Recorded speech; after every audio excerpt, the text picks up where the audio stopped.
ಎಷ್ಟು K G ಸಿಕ್ಕೈತೆ ಇದು? 600 K ಜಿನ ಲಾಸ್ಟ್ಗೆ ಹಾರ್ವೆಸ್ಟ್ ಮಾಡ್ಕೊಂಡು ಹೋಗಿದ್ದಾರೆ ನೋಡಿ. ಇಲ್ಲಿ ಆಲ್ಮೋಸ್ಟ್ ಯಾವ ರೀತಿ ಮತ್ತೆ ಬಂದ್ಬಿಟ್ಟಿದೆ ಅಂತ ನೀವು ಗಮನಿಸಿ. ಇಲ್ಲಿ ನೋಡಿ, ಆ ಕಡೆ ಲಾಸ್ಟ್ ಅಲ್ಲಿ ಹಾರ್ವೆಸ್ಟ್ ಮಾಡ್ತಾ ಇದ್ದಾರೆ, ಮತ್ತೆ ಈ ಕಡೆ ಪ್ರಾರಂಭದ ಸಾಲಿನಲ್ಲಿ ಆಲ್ಮೋಸ್ಟ್ ಬಂದ್ಬಿಟ್ಟಿದೆ. 8 ದಿನಕ್ಕೆ ಮತ್ತೆ ಪ್ರಾರಂಭ ಆಗ್ಬಿಡುತ್ತೆ. ಮತ್ತೆ ಈ ಕಡೆಯಿಂದ ಹಾರ್ವೆಸ್ಟ್ ಮಾಡ್ಕೊಂಡು ಹೋಗೋಷ್ಟೊತ್ತಿಗೆ ಆ ಕಡೆ ಬಂದ್ಬಿಟ್ಟಿರುತ್ತೆ. ಹಬ್ಬ ಫೆಸ್ಟಿವಲ್ ಸೀಸನ್ ಅಲ್ಲಿ, ಮದುವೆ ಸೀಸನ್ ಅಲ್ಲಿ ನಿಮಗೆ ಅಪ್ ಟು 150-200 ವರೆಗೂ ಹೋಗ್ಬೋದು ಅಂತ ಅನ್ಕೊಂಡಿದ್ದೀನಿ. ಅನ್ಕೊಂಡಿರೋದಲ್ಲ, 100% ಹೋಗೇ ಹೋಗುತ್ತೆ. ನೆಕ್ಸ್ಟ್ ಇದರಲ್ಲಿ ಎಲ್ಲ ತಿಳ್ಕೊಂಡ್ವಿ. ಮತ್ತೆ ಔಷಧಿ ಆ ಲೆಕ್ಕ ತಗೊಂಡ್ರೆ ನಿಮಗೆ 2-3 ಟನ್ ಆರಾಮಾಗಿ ಸಿಕ್ಬೋದು. ಯಾಕಂದ್ರೆ ಇದನ್ನ 6 ತಿಂಗಳು ಚಿಕ್ಕ ಗಿಡ ಆಗಿರೋದ್ರಿಂದ 500-600 ಕೆ ಜಿ ಸಿಕ್ಕಿದೆ. 10 ಗುಂಟೆ 10 ನಮ್ಮ ವೀಕ್ಷಕರೆಲ್ಲ ಹೇಗಿದ್ದಾರೆ? ಎಲ್ಲರೂ ಚೆನ್ನಾಗಿದ್ದಾರೆ ಅಂತ ಅಂದ್ಕೊಂಡು ಇವತ್ತಿನ ವಿಡಿಯೋ ಅಂದ್ರೆ ಇವತ್ತಿನ ಹೊಸ ವಿಚಾರ ಅಂತಾನೆ ಹೇಳ್ಬೋದು. ಯಾಕೆಂದ್ರೆ ನಮ್ಮ ಚಾನಲ್ ಅಲ್ಲಿ ತುಂಬಾ ಒಂದು 2 ವರ್ಷದ ಹಿಂದ್ಗಡೆ ಪನ್ನೀರ್ ಸೊಪ್ಪಿನ ಕೃಷಿನಲ್ಲಿ ರೈತರಿಗೆ ಯಾವ ರೀತಿ ಆದಾಯ ಇದೆ ಅಂತ ಹಾಕಿದ್ವಿ. ಇವತ್ತು ಹೊಸ ವಿಡಿಯೋ ಒಂದು ಅಪ್ಡೇಟ್ ಮಾಡೋಣ ಅಂದ್ಬಿಟ್ಟು ನಮ್ಮ ಫಾರ್ಮರ್ಸ್ಗೆ ಬಂದಿದ್ದೀವಿ. ನಮ್ಮ ವೀಕ್ಷಕರಿಗೆ, ಫಾರ್ಮರ್ಸ್ಗೆಲ್ಲ, ಮತ್ತೆ ಫಾರ್ಮರ್ಸ್ ತೋಟಕ್ಕೆ ಬಂದಿದ್ದೀವಿ. ಈಗ ನೀವು ನೋಡ್ಬೋದು, ಇಲ್ಲಿ ಈಗ ಹಾರ್ವೆಸ್ಟ್ ನಡೀತಾ ಇದೆ. ಈಗ ನಮ್ಮ ಅಂದ್ರೆ ಇದರಲ್ಲಿ ಪನ್ನೀರ್ ಸೊಪ್ಪು ಅಂತ ನಿಮಗೂ ಗೊತ್ತಿರುತ್ತೆ. ಸುಮಾರು ಜನ ಇದನ್ನ ಬೆಳೀತಾ ಇದ್ದಾರೆ ಇತ್ತೀಚೆಗೆ. ಇಲ್ಲಿ ನೀವು ಗಮನಿಸ್ಬೋದು, ಈ ಕಡೆ ನಮ್ಮ ವೀಕ್ಷಕರು ನೋಡಿ, ಈಗ ಎಲ್ಲ ಸೊಪ್ಪು ಹಾರ್ವೆಸ್ಟ್ ಮಾಡಿದ್ದಾರೆ. ಈಗ ಹಾರ್ವೆಸ್ಟ್ ಮಾಡಿ ಪ್ರಾರಂಭದಲ್ಲಿ ನೋಡಿ ಈ ರೀತಿ ಇದೆ. ಹಾರ್ವೆಸ್ಟ್ ಮಾಡಿದ್ದಾದ್ಮೇಲೆ ಈ ಕೊನೆಯಲ್ಲಿ ಚಿಗುರುಗಳನ್ನ ಬಿಟ್ಟಿರ್ತಾರೆ, ನೀವು ಗಮನಿಸ್ಬೋದು. ಇದು ಮತ್ತೆ ಒಂದು ತಿಂಗಳಲ್ಲಿ ಎಲ್ಲಾನು ನಮ್ಗೆ ಮತ್ತೆ ಹಾರ್ವೆಸ್ಟ್ಗೆ ಬಂದ್ಬಿಡುತ್ತೆ.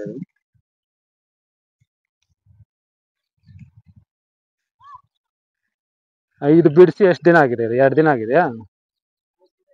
3 ದಿನ ಆಗಿದೆ. ನಾವಿಲ್ಲಿ ನೋಡ್ಬೋದು, ಈಗ ಸೊಪ್ಪು ಹಾರ್ವೆಸ್ಟ್ ಆಲ್ಮೋಸ್ಟ್ ಲಾಸ್ಟ್ಗೆ ಮುಗಿತಾ ಬಂದಿದೆ. ಬ್ಯಾಗ್ಗಳಲ್ಲಿ ಹಾರ್ವೆಸ್ಟ್ ಕಂಪ್ಲೀಟ್ ಮಾಡಿದ್ದಾರೆ. ಎಷ್ಟೊಂದು 10 kg ಬರ್ತದೆ ಇದ್ದ ಬ್ಯಾಗು? ತುಂಬಾ ತುಂಬಿದ್ರಲ್ಲ. ಸೊಪ್ಪು ಯಾವ ರೀತಿ ಅಂದಿದೆ ನೋಡ್ಬೋದು. ರೋಗಗಳೇನು ಬರಲ್ಲ ಇದಕ್ಕೆ ಜಾಸ್ತಿ?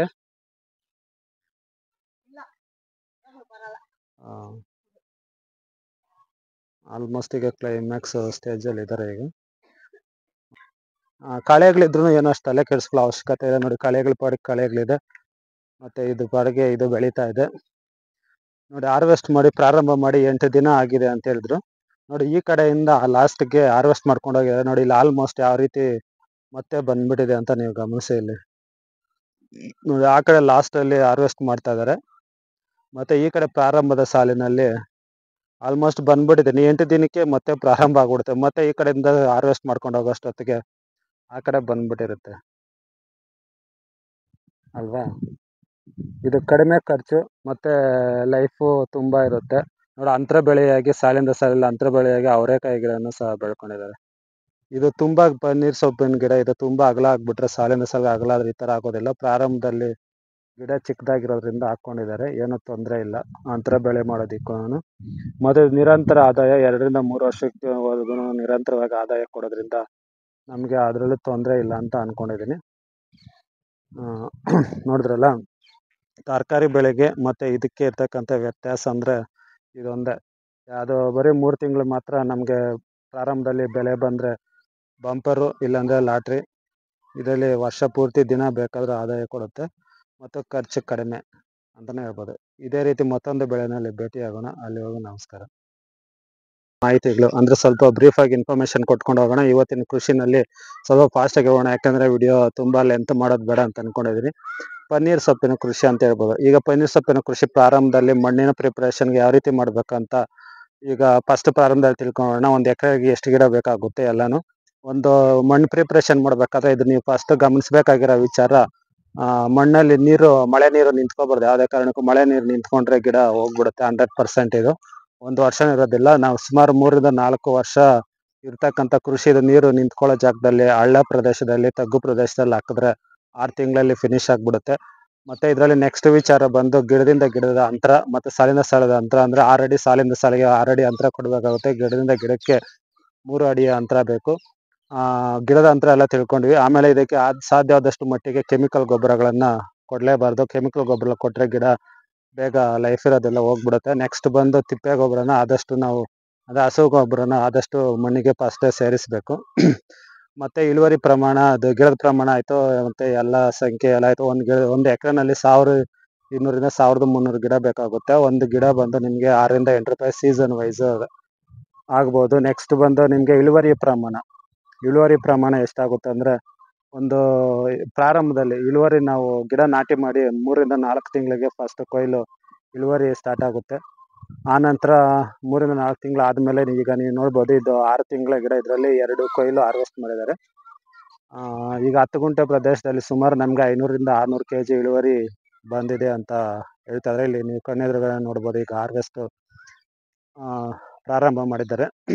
ಒಂದು ಎಕರೆನಲ್ಲಿ ಆ ಲೆಕ್ಕ ತಗೊಂಡ್ರೆ ನಿಮಗೆ 2ರಿಂದ 3 ಟನ್ ಆರಾಮಾಗಿ ಸಿಕ್ಬೋದು. ಯಾಕಂದರೆ ಇದನ್ನು 6 ತಿಂಗಳು ಚಿಕ್ಕ ಗಿಡ ಆಗಿರೋದ್ರಿಂದ 500ರಿಂದ 600 kg ಸಿಕ್ಕಿದೆ. 10 ಗುಂಟೆ 10 ಪ್ಲಸ್ 10 ಇಂಟು 4 ಅಂದರೆ ನಿಮಗೆ ಆಲ್ಮೋಸ್ಟ್ 2ರಿಂದ 3 ಟನ್ ಆರಾಮಾಗಿ ಹಾರ್ವೆಸ್ಟ್ ಮಾಡ್ಬೋದು.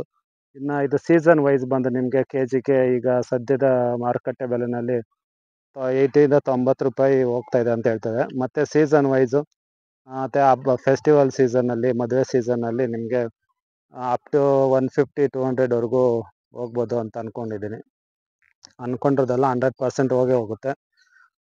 ನೆಕ್ಸ್ಟ್ ಇದರಲ್ಲಿ ಎಲ್ಲ ತಿಳ್ಕೊಂಡ್ವಿ. ಮತ್ತು ಔಷಧಿ ವಿಚಾರಗಳಿಗೆ ಬಂದರೆ ಇದಕ್ಕೆ ಯಾವುದೇ ರೋಗ ಬರೋದಿಲ್ಲ. ಸಾಮಾನ್ಯವಾಗಿ ಮಳೆಗಾಲದಲ್ಲಿ ನೀರು ನಿಂತ್ಕೊಳ್ದೇ ಇರೋ ಥರ ಮೇಯ್ನ್ ಇದನ್ನು ಬೆಡ್ ಪ್ರಿಪ್ರೇಷನ್ ಮಾಡಬೇಕು. ಸ್ವಲ್ಪ ಹೈಟ್ ಮಾಡಿರಬೇಕು. ಕೆಲವರು ಇತ್ತೀಚೆಗೆ ಇದರಲ್ಲಿ ಮಲ್ಚಿಂಗ್ ಪೇಪರು ಸಹ ಮಾಡಿರೋದನ್ನು ಗಮನಿಸ್ಬೋದು. ಅಂದರೆ ನಾವು ಇಲ್ಲಿ ಬಂದಿರೋ ತೋಟದಲ್ಲಿ ಮಲ್ಚಿಂಗ್ ಪೇಪರ್ ಏನಿಲ್ಲ, ಹಾಗೆ ಮಾಡಿದ್ದಾರೆ.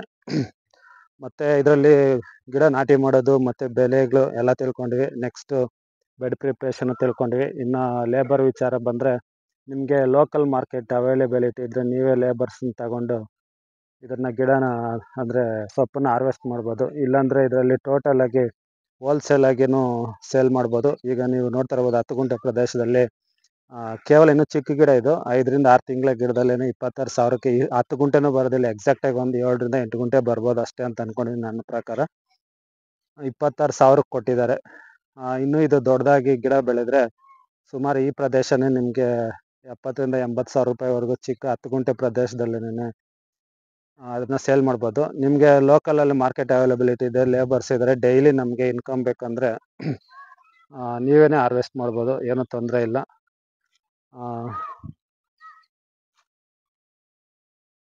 ಇದರಲ್ಲಿ ಇನ್ನೊಂದು ಬೆನಿಫಿಟ್ ಏನಪ್ಪ ಅಂದರೆ, ತರಕಾರಿ ಬೆಳೆಗಳಿಗೆ ಸಾಮಾನ್ಯವಾಗಿ ನಾವು 3 ತಿಂಗಳಿಗೆ 4 ತಿಂಗಳಿಗೆ ಒಂದು ಬಾರಿ ಮಾತ್ರ ಇನ್ಕಮ್ ಬರುತ್ತೆ. ಇದು ಕ್ರಾಪ್ ಡ್ಯೂರೇಷನ್ ಬಂದು 3ರಿಂದ 4 ವರ್ಷ ಗಿಡ ಸಾಯುತ್ತೆ ಅಂತ ಹೇಳ್ತಾರೆ. ಅದೇ ನಾವು ಗಿಡ ಸಾಯೋದಕ್ಕೆ ಮೇನ್ ಕಾರಣ, ಅದರಲ್ಲಿ ಕೆಮಿಕಲ್ ಗೊಬ್ಬರಗಳನ್ನ ಯೂಸ್ ಮಾಡಬಾರ್ದು, ಮಣ್ಣಲ್ಲಿ ನೀರು ನಿಂತ್ಕೋಬಾರ್ದು.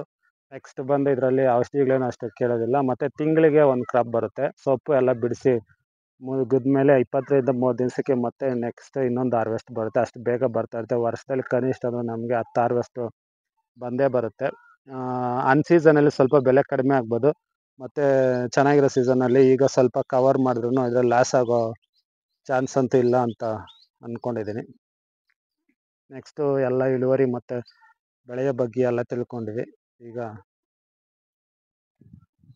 ಈಗ ನಾವು ತರಕಾರಿ ಬೆಳೆಯಲ್ಲಿ ಸಾಮಾನ್ಯವಾಗಿ 3ರಿಂದ 4 ತಿಂಗಳಿಗೆ ಮಾತ್ರ ಒಂದು ಇನ್ಕಮ್ ಬರೋದು. ಅದರಲ್ಲಿ ಬಂದರೆ ಗ್ಯಾರಂಟಿ, ಇಲ್ಲಾಂದರೆ ವ್ಯಾರಂಟಿನಿಲ್ಲ, ಗ್ಯಾರಂಟಿನಿಲ್ಲ. ಆದರೆ ಇದರಲ್ಲಿ ನಮಗೆ ಆರಾಮಾಗಿ 2ರಿಂದ ಕನಿಷ್ಠ ಅಂದ್ರೂ 2 ವರ್ಷ ಆದರೂ ನಮಗೆ ಬಾಳಿಕೆ ಬಂದೇ ಬರುತ್ತೆ. ಆದ್ದರಿಂದ ಇದು ಫಾರ್ಮರ್ಸ್ಗೆ ಯೂಸ್ ಆಗ್ಬೋದು ಅಂತ ಅಂದ್ಕೊಂಡಿದ್ದೀನಿ. ಯಾಕೆಂದರೆ ದಿನನಿತ್ಯ ನಾವು ಆದಾಯ ತಗೋಬೋದು ಇದರಲ್ಲಿ. ಅಥವಾ ನಮಗೆ ಅವಶ್ಯಕತೆ ಇಲ್ಲಾಂದರೆ ಆಗಲೇ ಹೇಳ್ದಾಗೆ ಒಂದೇ ಬಾರಿಗೆ ಸೇಲ್ ಮಾಡ್ಬೋದು. ಇದೇ ರೀತಿ ಕೃಷಿ ಸಂಬಂಧಿತ ವಿಡಿಯೋಗಳನ್ನು ಮತ್ತೊಂದು ವಿಡಿಯೋದಲ್ಲಿ ಭೇಟಿಯಾಗೋಣ. ಅಲ್ಲಿವರೆಗೂ ನಮಸ್ಕಾರ.